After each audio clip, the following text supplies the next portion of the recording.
You're listening to episode 87 of the Autism Mom Coach, Talking Back to Fear. Welcome to the Autism Mom Coach podcast. I am your host, Lisa Candera. I am a lawyer, a life coach, and most importantly, I am the full-time single mother of a teenager with autism and other comorbid diagnoses. I know what it is like to wonder if you are doing enough or the right things for your child and to live in fear of their future. I also know that constantly fueling yourself with fear and anxiety is not sustainable for you or of any benefit to your child. That is why in this podcast, I will share practical strategies and tools you can use to shift from a chronic state of fight-flight to some calm and ease. You are your child's greatest resource. Let's take care of you. Hello, everyone, and welcome to the podcast. Before we get to today's episode, I wanted to announce that I will be hosting open coaching calls in November. The theme of these calls are going to be the podcast. We're going to talk about fear. We're going to talk about processing fear. We're going to talk about resentment and the holidays. And you are going to get a chance to be coached by me on these topics or to watch other moms like you being coached. In order to join these calls, you need to be on my mailing list. So if you are not already, go to the show notes and subscribe now. If you are following me on Instagram or Facebook, you can go to my Linktree link and hit subscribe to mailing list. Once you're on the mailing list, you will be the first to receive updates about when these calls are going to be, the theme, and you're going to have your own chance to be coached. All right, on to today's topic. We are going to conclude our 3-part series on fear with talking back to fear. I chose this order on purpose because I think it's important to recognize first the significant physical manifestation of fear in our bodies and learn how to create safety for ourselves to process the fear without judgment before we begin the process of talking back to fear. Because the fact is, if we are still in a fight-flight state, we're listening to the fear. We're not yet ready to talk back to it. So, what exactly does it mean to talk back to fear? I want you to recall from episode 5, the Think, Feel, Act cycle. Thoughts in our brains generate feelings in our bodies, which in turn motivate our actions and our inactions. In this cycle, fear is the feeling resulting from our thoughts. So to talk back to fear, we must become aware of the thoughts, both subconscious and conscious, that are fueling and creating this emotion for us. Remember from our discussion about the nervous system, when you're in fight-flight, emotions are high and your brain only has access to the playlist of thoughts that fear is feeding you. It doesn't have access to rational thinking.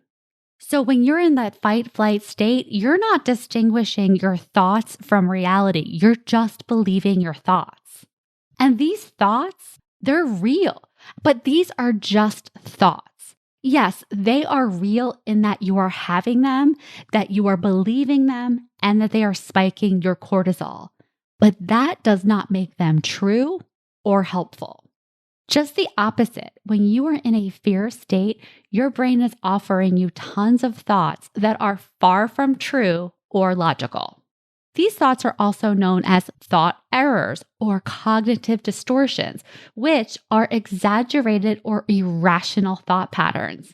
And these irrational and exaggerated thought patterns run rampant when your body is in a state of fight-flight.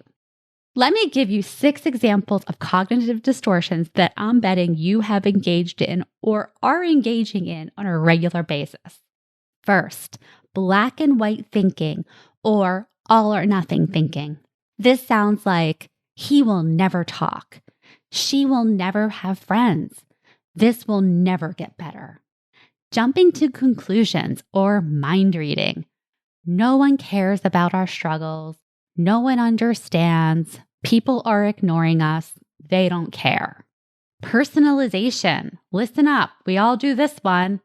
This is my fault. Something I did or I didn't do caused this. Number 4, shoulding. Using language that is self-critical, that puts a lot of pressure on you. I should be doing more. I should be doing something right now for my child. I should understand how to fix this. I should be the one to fix this. Number 5, future tripping. This is when you're going into the future. It will never get better. If it's like this, what's it going to be like when my kid is 10, 15, 20? What's it going to be like when I'm not around? You get the idea. And number 6, catastrophizing, which is a combination of fortune telling and all or nothing thinking, where you're just blowing things way out of proportion. Another call from the school today. They're going to kick him out. I'm going to have to leave work early. I'll probably get fired. If I get fired, how am I going to pay for all of his therapy? He's never going to get better. Or he hit his sister. He is a bully. He's not going to have friends. If any of this sounds familiar to you, and I'm guessing that it does, the good news is these are cognitive distortions. These are blown out of proportion thoughts. But the problem here, when you're thinking thoughts over and over again, well, we have the tendency to sometimes make them true. So for instance, if you're thinking that no one understands and people are leaving you out, then you're likely also to hide. You're likely also to judge other people. You're likely also to not engage with other people. And so sometimes when we are letting these cognitive distortions run the show, when we are letting our fear thoughts run the show and we are believing them, we get into these rhythms where they feel true because we're making them true, or they feel true because that's all we are living. We are never stepping outside of the thought and examining it. That's what it means to talk back to your fear. So I am going to give you 3 simple steps, and we're going to call it the 3 C's, for you to start talking back to your fear. And the first is catch the thought. You can't talk back to your fear thoughts unless you notice them in the first place. Now remember, just because you're thinking it doesn't make it true. So you have to start to do the work of recognizing when you're having a fear-driven thought. This is what it means to catch the thought. This is the difference between you having the thought and you observing the thought. And one way to do this is to create a little bit of distance between yourself and the thought. You can do this with language like, my brain is telling me that, insert the thought. I'm having the thought that, insert the thought. And just by using that phraseology, you're creating some distance between yourself and the thought. Number 2, challenge it. Ask yourself, is this a cognitive distortion? Is this thought even true? What evidence is there to suggest otherwise? Even if this thought is true, and this is for all of you who like to catastrophize, then what? Remember, the thing that you're afraid of might happen. Does that mean you just shrivel up and die? No, you have choices to make. So if you are in the habit of catastrophizing, make your brain go to the worst case scenario and then ask yourself, and then what? Because in that way, you actually are talking back to your fear. Instead of being afraid of the what if or the worst case scenario, you're actually confronting it and you're problem solving. And my favorite way to challenge any thought, because guess what? When we're in a fight-flight state, we could convince ourselves that our scariest thoughts are true. So the question I like to ask myself always is this thought helpful? And what that means is when you're thinking this thought, how are you showing up? Is it freaking you out? Are you stressing out? Are you frozen? Is it helpful for you to think this thought? And I'll give you a perfect example. I've shared in the podcast the situation with my son where he has been removed from multiple residential schools. Now, if I have the thought, or if I let the thought, we're never going to find a place for him, If I let that thought run me, I'm going to be under the covers and not getting out of bed until I don't know when. This is not a useful thought for me. It scares the crap out of me. It makes me think of all of the things that can go wrong, all of the things that have gone wrong, all of the ways it might be my fault. This is not a useful thought. Same for you. If you're having the thought, my child is never going to talk, how is that helping you? Maybe you think it's going to motivate you, but that's actually not really what fear does, not long term. You're going to just create more stress for yourself. It's not a useful thought. And then finally, the third C, choose.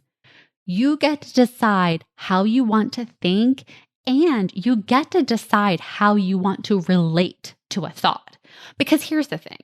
When I say you get to decide what you want to think, that does not mean you are not going to have crappy thoughts. You will, but you get to decide how you want to relate to these thoughts.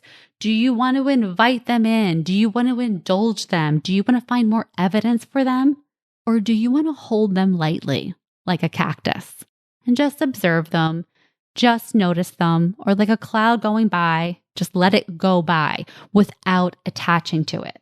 Because when we attach to our thoughts, we find more evidence for them. When we find more evidence for them, we put ourselves deeper and deeper into that fight-flight state, or even a state of shutdown. So when I say you get to choose how you think, you get to choose what you want to think on purpose. So what you want to think instead of the thought that's scaring you. But you also get to choose how you want to relate to the crappy thoughts when they come knocking on your door, because they will. Your brain is a pattern-making machine. You've thought these thoughts before. There are certain things that trigger these thoughts for you, and then you run with them. That's the part we want to pause. Instead of running with them, instead of indulging them, noticing them and letting them go. All right, that is it for today's episode on talking back to fear. The 3 C's. Catch it, challenge it, choose it.